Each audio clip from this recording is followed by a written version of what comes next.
Welcome to the Art of Vitality Vital 8 podcast. It's a place where inspired experts distill their brilliance down into simple, practical advice that you can use right away. It's 8 minutes, it's 4 questions, and it's one practical piece of advice that you can put into use today. Hello, everybody, and welcome to another episode of the Art of Vitality Vital 8 podcast. And today I'm so pleased that we have the one and only Mr. Marcus Mosey with us. Marcus is an old friend. I've known Marcus for, what is it, Marcus? 15 years at least. Probably, yeah.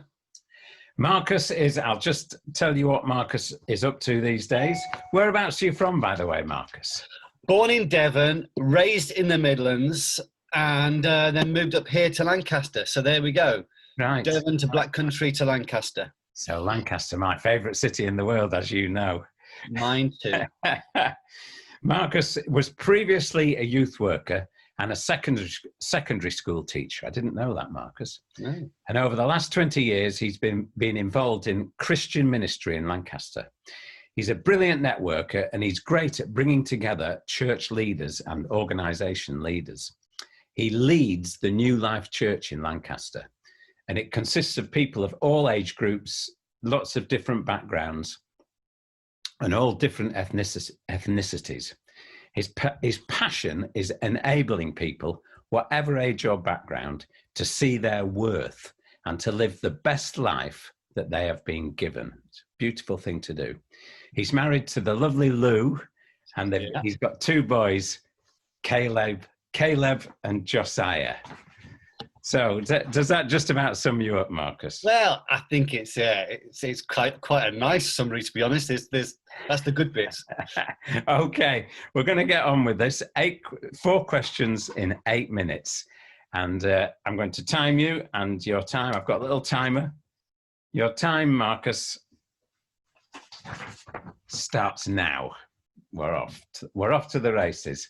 So, Marcus, what, in your experience, is the biggest problem that people face as they age with regard to staying healthy, well, and positive? So they want to change, but what are the roadblocks that they put in their own way that stops them changing? I think the roadblocks are put in before then in some ways. The biggest problem is that when we're relatively well and we take our lifestyles for granted, don't we? We eat what we want, we irregular exercise, maybe not the type, and even if it's regular, maybe not the type that's most helpful long-term for us. So for me, it was hard plastic pitches, playing football on them, that gave me patellar tendonitis, and I had to do something about that. And also, we can just develop an inflexible, just accept it, I'm getting old attitude to our situation. So I think for me, the wisdom of age needs to allow some of the attitude of youth, the passion and that I can change it attitude of youth to still filter through even into older age. Don't just accept it. Roadblocks, I think a gloomy focus on any sense of deterioration is not healthy. Sure, we're all aging. I mean, I'm 47, Rob. I think you're 49, aren't you? Not sure. Close. But I can't do what I did at the age of 27. I'm a realist. And I understand that illnesses and health conditions, they can develop. But don't just focus on the results of illness or aging. Rather, aim for something else. Aim for something. And I think one big roadblock is loneliness and isolation, especially if the family you once had has all flown their nest or you've lost a loved one. So I think that is a big one. My dad needs motivating, someone to say, come on, get out, let's go out walking. So Mum and I do that.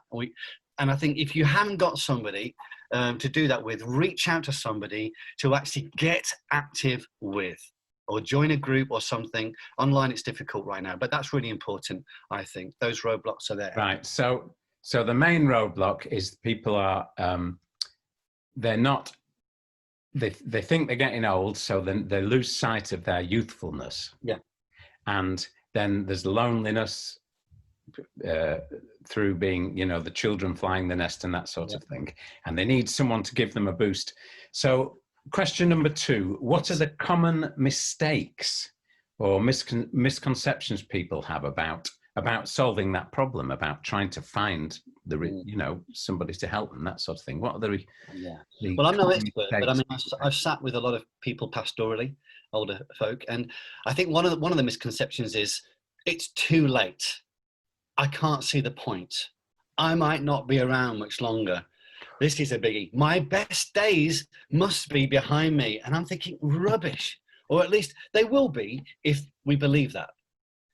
And I even had that crisis at 40, Rob. I don't know if you ever had a midlife crisis. I thought, oh, more than half my life's probably gone. But now, I tell you, I am fitter now than I was at 40. I'm 47. And I've done something about the things which were ailing me. So I think that's a really common mistake. It's too late. The best years are behind me. They will be if that's what we're telling ourselves.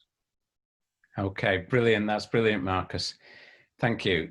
So question number 3. People have,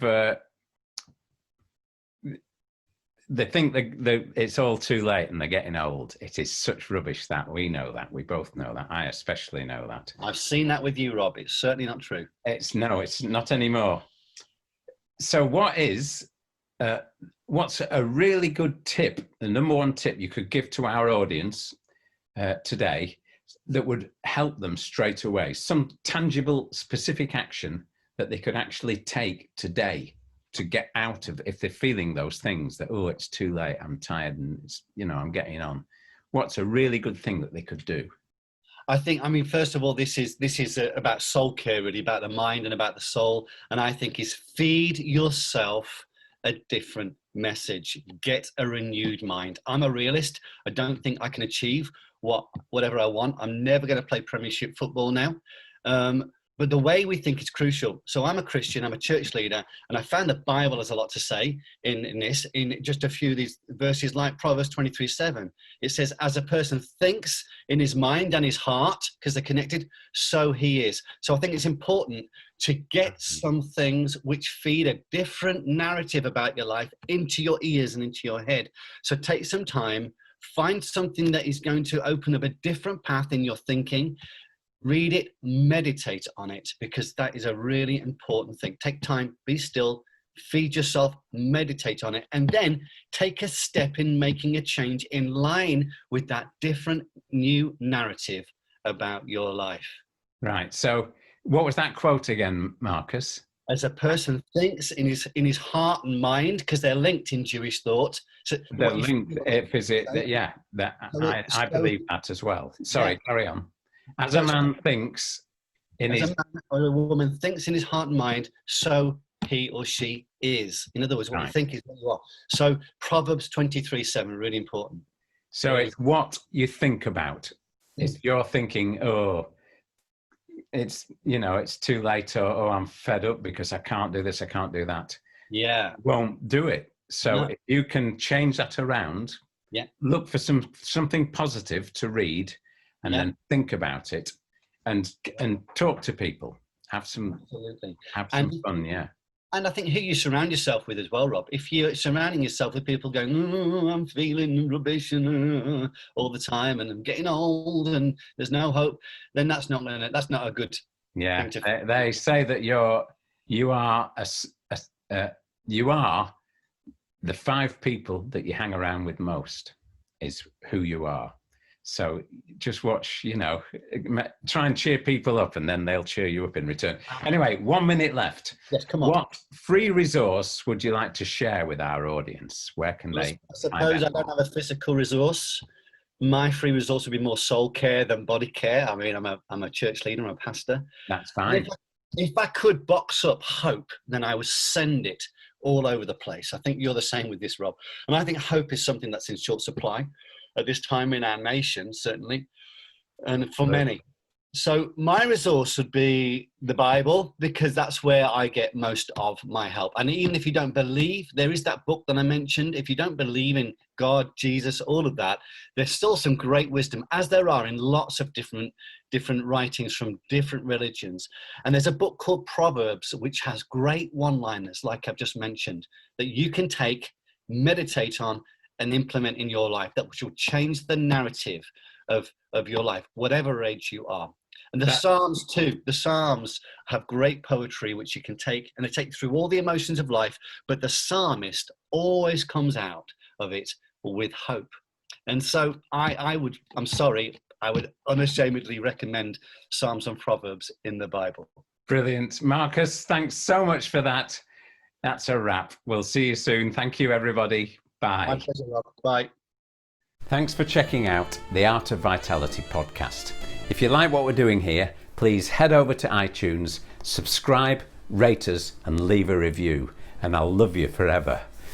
And if you'd like to try my energy boosting, inflammation busting, brain and body food breakfast, head over to www.breakfastofbrilliance.com and download the recipe today.